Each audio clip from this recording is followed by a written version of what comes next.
Bonjour. Il y a un an, jour pour jour, vous êtes tombé dans le panneau de la formule facile et aujourd'hui vous ne savez pas quoi faire durant vos heures supplémentaires.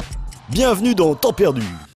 À événement exceptionnel, émission exceptionnelle. Certains d'entre vous nous ont demandé comment trouver de bons jeux sur internet et nous allons donc aujourd'hui vous dévoiler nos petits secrets. Il faut pour commencer par trouver un thème. En ce jour anniversaire, celui-ci est tout trouvé.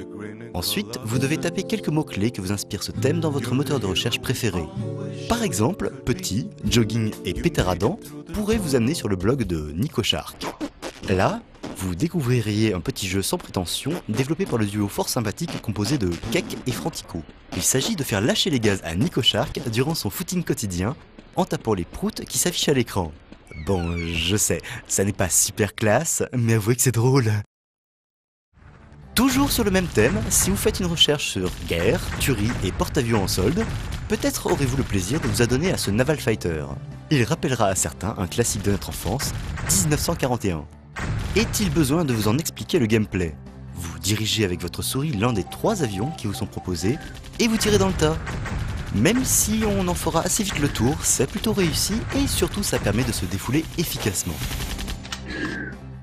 Avec tête à claque et nion dans la tronche, il y a de fortes chances que vous puissiez vous essayer à Rose et Camélia. Attention, ça n'est pas aussi simple que ça en a l'air. Dans votre phase d'attaque, vous devez cliquer sur le bouton en bas à droite, puis effectuer le mouvement indiqué. Attention, suivant votre précision, l'attaque sera dévastatrice ou tout simplement un petit flop quoi. Ensuite, il vous faudra esquiver les patates adverses en suivant le même principe. Enfin, n'oubliez pas que vous et votre rival pouvez contre-attaquer. Du pur bonheur.